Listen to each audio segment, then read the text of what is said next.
what does it actually mean to live in alignment? It means being in good health. It means appreciating life and the beauty that is all around us. It means love. It means walking gracefully through life because you know who you are, where you're meant to be, and how to live. Living in alignment essentially means a good life.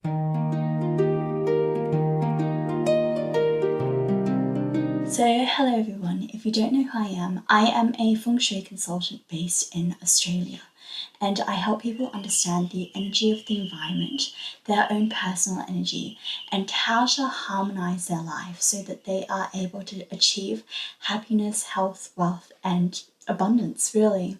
It is knowing how to move and flow gently and gracefully in order to have a beautiful life. That is essentially the heart of what I do. From a Feng Shui perspective, we often say that we need to live in alignment with the natural world.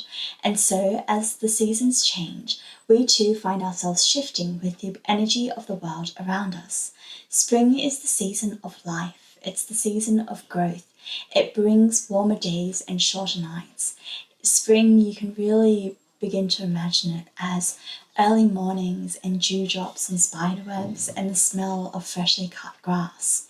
It brings change and birth, new beginnings and new experiences. It is the time where the earth really wakes up and begins to show the abundance of life. So what does that mean for us as people who live on the earth's floor?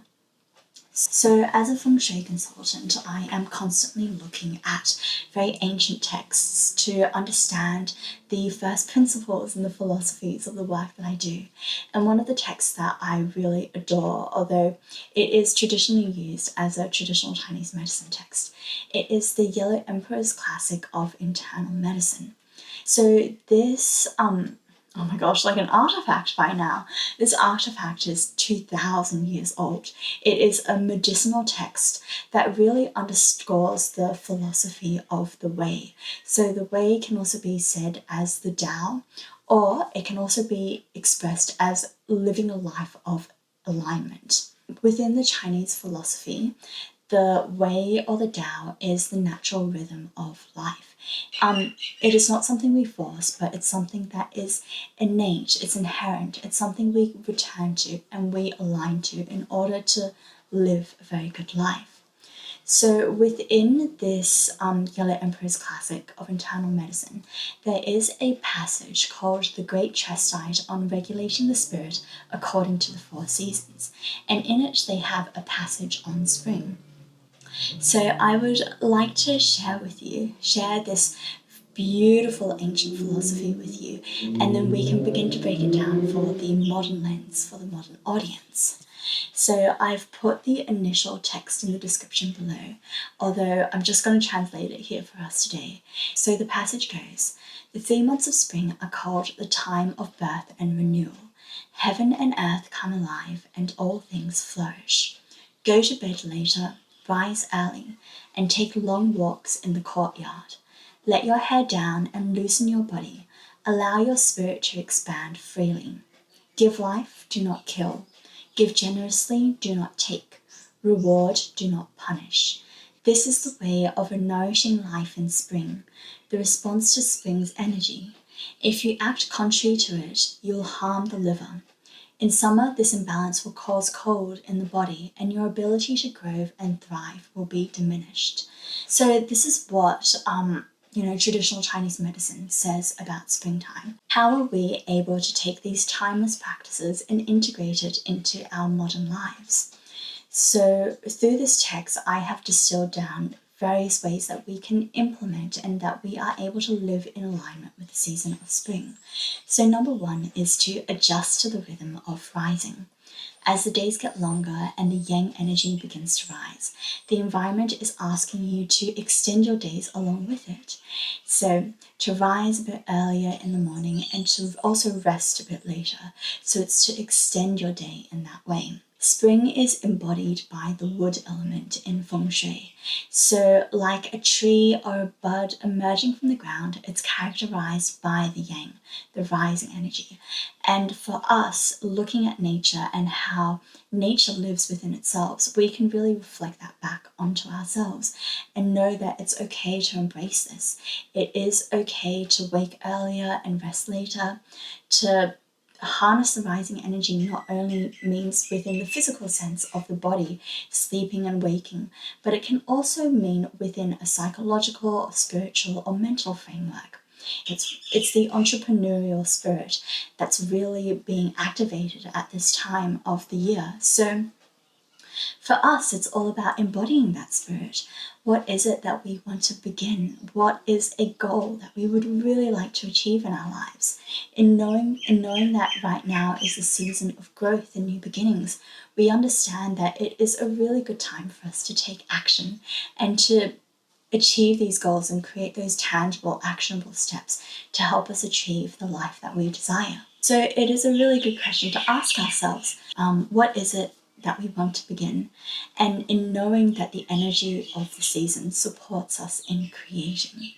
So the second thing that we are able to do in springtime is to practice movement. So gentle movement and practices are enough to bring you in tune with the energy of spring. If we think about the branches of the willow or the flutter of leaves in the sunlight with the wind rustling through and you see the dappled light on the floor, we realize that springtime is this time of gentle movement. It is this time of fluidity and softness and graceful movement. So things like dancing is really good for us in this time, like playing our favorite music on our phone and dancing in our bedrooms is such a beautiful way to activate the spring energy and to really invigorate that energy of just that rising energy of beauty and of happiness and of joy. We can also practice movement in other ways as well. If what you prefer is through Tai Chi or Qigong or yoga or even a walk in the morning sun, capturing that beautiful yang energy while doing your gentle movement. They are all such beautiful ways to harness the spring energy. Another way to embrace fluidity is to let our hair down this season, to not have it so tightly constrained and constricted. Something so liberating and so freeing about just having your hair hang loose, and every time that we move, we're able to feel the movement a lot more distinctly because of the freeness of our hair. It is all about relaxing our body and allowing that rising energy unencumbered to come and rise through you. I think it is the most amazing feeling to feel the wind through your hair, or when you dive into water to feel the water in your hair. Those are the simple delights and the simple pleasures that we are really able to experience when we allow ourselves to relax and when we allow ourselves to be in alignment with the season of springtime. The third thing that will really help us this spring is to practice kindness and to get rid of what constrains you. So let go of what constricts your heart. Grief in Feng Shui and traditional Chinese medicine is related to the metal element, which destroys the energy of wood.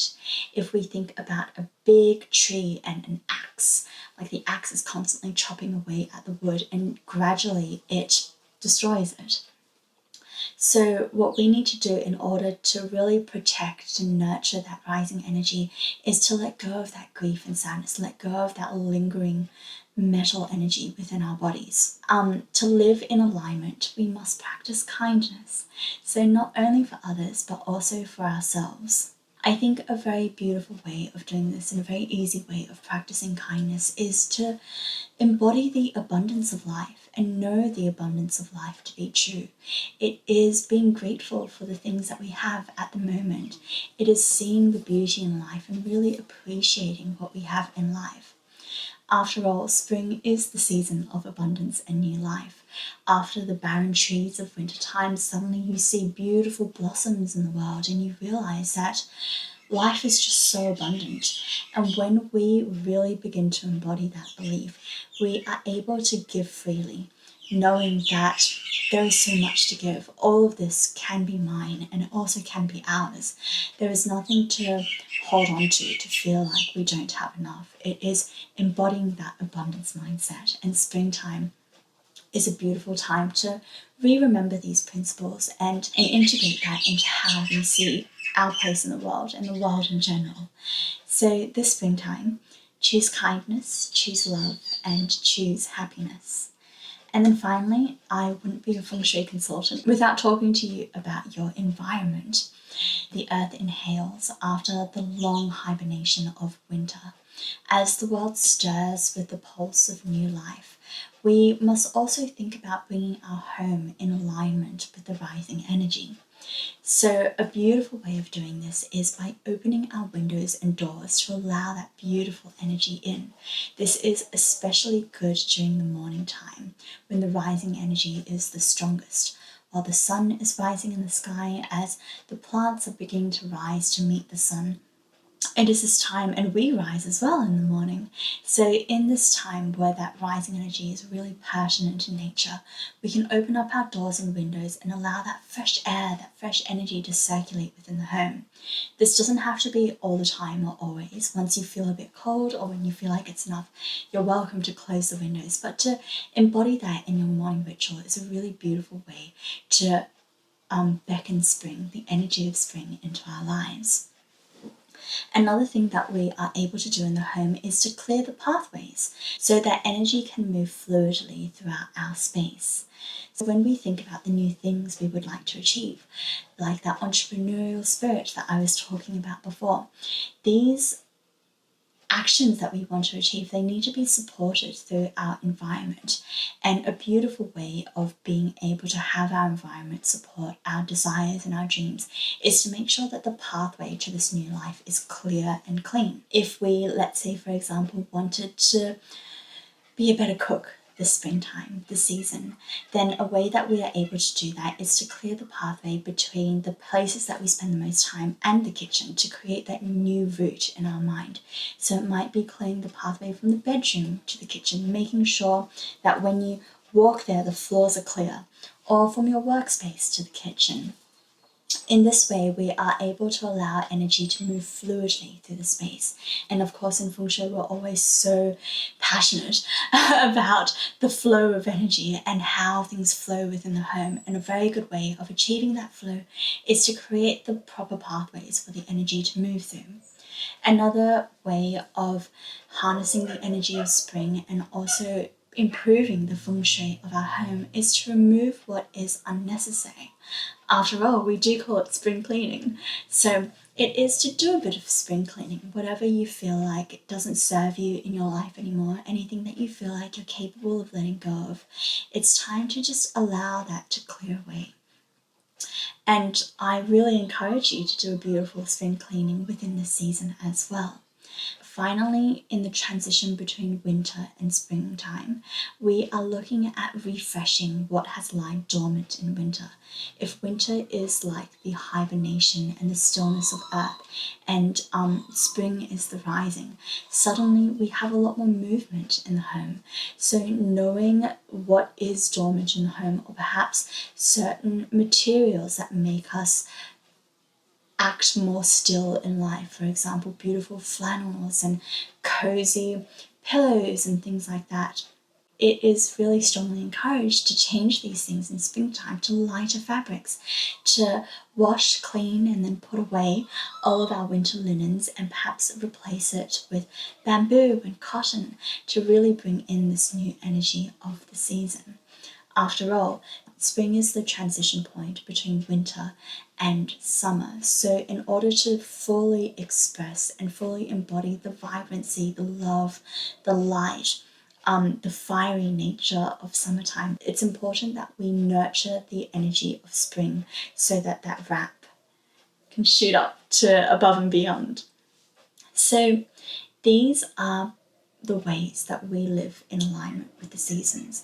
As a feng shui consultant and also as someone who has a family background in traditional Chinese medicine, these are the ways that I have come to observe nature and our place in it, and then begin to live in alignment with those seasons. And this is truly the way of having an aligned life, of having a life with good flow and good energy. To know ourselves and the world around us, and the relationship between the two is how we thrive. So if you are thinking about doing any of these steps over this coming season, the next 3 months, you're very welcome to leave a comment down below. Please do like the video if you liked it, and if you didn't, and think about subscribing. And if you're ever interested in diving deeper into Feng Shui, into alignment, in understanding your own personal energy, you're very welcome to reach out to me with Angeline. So thank you all so much for watching, and I'll see you all in the next video.